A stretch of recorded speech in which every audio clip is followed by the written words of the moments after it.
I was writing a little journal entry and stuff, and then it just turned into this massive long thing of meditation. So here it is. It's actually really, really good. So I push meditation on a lot of people, on my friends, on my family, on everyone I know, and they all give me two main responses for why they don't do it. It's either I don't have time or I don't think I need it.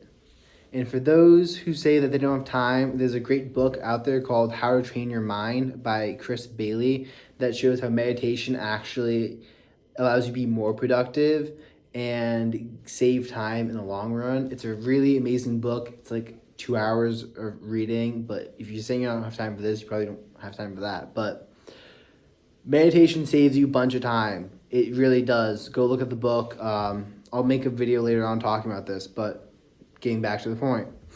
And for those who say that they don't need meditation, and to people who don't think they need meditation, meditation helps you have perspective on life. It's like waking up from being on autopilot and seeing your whole life with perspective, being able to evaluate how you're spending your time and give yourself a second to think, is this really what I want to be doing right now? Meditation for me is sitting and repeatedly bringing back my mind and my focus to my breathing, because it's going to wander and I'm going to bring it back. And it's the repeated process of doing that and kind of fixing on the goal and training your mind to return to the goal, return to where you want it to be. And it's creating room for awareness. And that room gives you perspective on life. Like an outsider looking in, like a fish getting taken out of the bowl and finally seeing what water is. Finally being able to create a gap of time between a thought and an action to examine the thought and evaluate it more thoroughly. You learn how to control your anger by breathing, and this is a good thing. And this is something that's taught in schools. It's taught when you're a kid. When you stub your foot on the ground or you stub your toe, your parent tells you, breathe. Don't kick the cabinet and don't destroy it. Don't do anything. Breathe. It's like, don't smash stuff. At least if you had anger issues, your parents tell you this. And so you learn how to control your anger by breathing and evaluate your thoughts. Evaluate the thoughts going through your head, and this allows you to choose a better decision. But why do we limit ourselves to this level of awareness and conscious decision making just when we're mad? This state is a skill that can be applied greatly to the rest of life. And the thing is, I thought I was mindful before I started meditating. I thought I had the ability to step back and look at my thoughts and evaluate them to make sure they are the right ones. But I did not. That is why I heavily emphasize to you that it feels like waking up for the first time now that I started meditating. It's why I say I feel like a fish that just saw what the water I was living in was. When I say the water that I was living in, I'm referring to my habits. I finally can look at them with a fresh perspective and be like, is this what I want to be doing? I'll notice I start scrolling or eating chocolate or doing all these things, and I'm just like, oh, is this really what I want to be doing? No, it's not. Next. And it's like the answer to, if you want to quit smoking, guess what? You need to be mindful. You need to be aware. Meditation helps with that so much, because you have a thought going through your head and you're like, I want nicotine.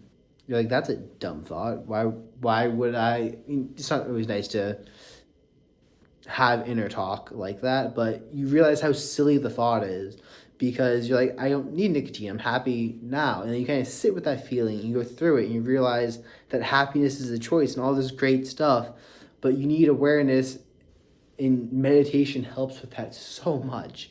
That's why I make all these videos talking about it. That's why I practice it and why I try to sell everyone on it. There's no money to be made by making this video and selling it. It's literally like a public service announcement. We're like, everyone meditate. Like, it's this amazing thing. Why aren't you doing it? But you can see your habits and you can get fresh perspective on them. I can see what they are and evaluate whether they are something I want to keep doing.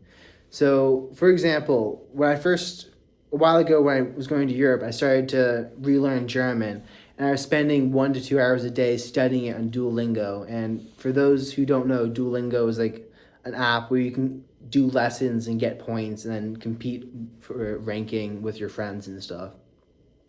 But over time, my goals kind of slide. Like they changed a little bit. It was no longer learning German. It was how do I get the number one ranking on Duolingo, and you get the number one ranking on Duolingo by making the most points per hour. And that was this matching game that didn't teach you any new words, but you could play the same matching game over and over again really quickly, and you just would farm out all these points. And that's what I did. And then I eventually got perspective, and one day I woke up, I'm like, why am I doing that? I'm not even learning German. I'm really just wasting my time doing this activity that isn't teaching me anything. And I realized how stupid it was, but I wasted so much, like over 100 hours actually learning German in this messed up, incorrect way. And a lot of people are not going to be able to relate to that one, so I have other analogies that are much better. Have you ever started a task to realize halfway through that there's something better you should be doing with your time, or that you got sidetracked? I mean, the classic example is when people who go on YouTube to learn how to do something and then they get sidetracked and start watching a ton of random videos.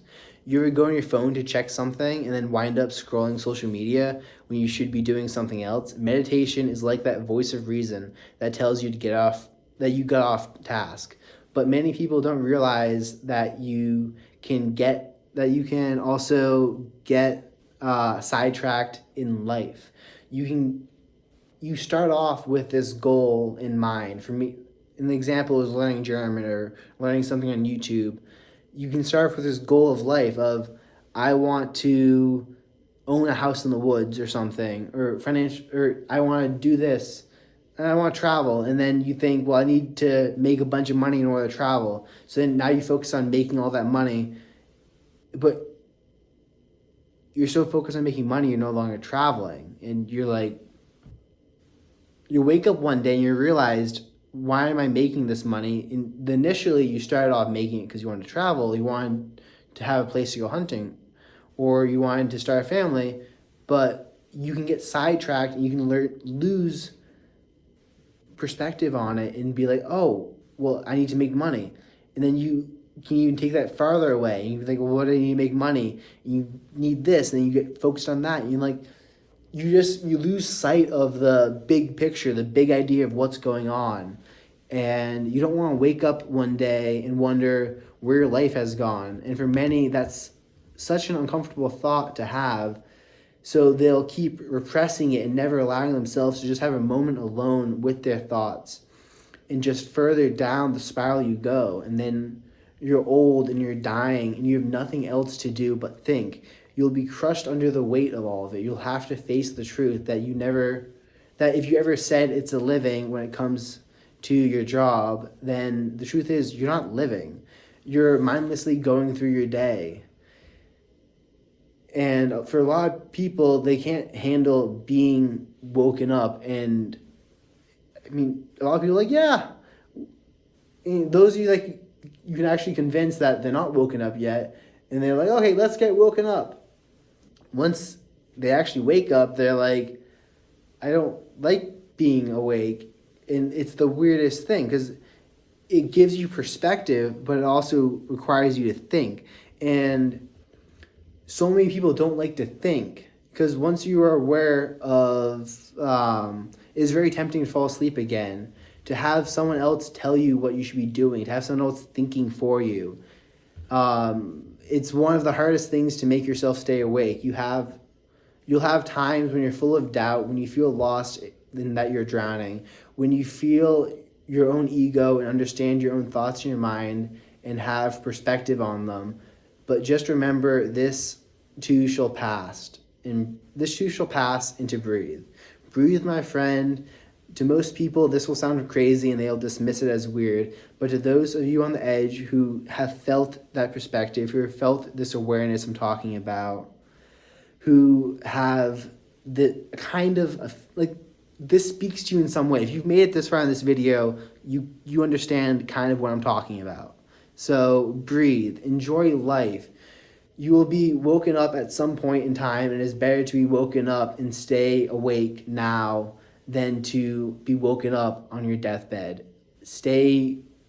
Keep your meditation habit, stay awake, stay loving life, and yeah. If you made it this far in the video and you don't know what I'm talking about, this is one of the weirdest videos you've probably ever watched.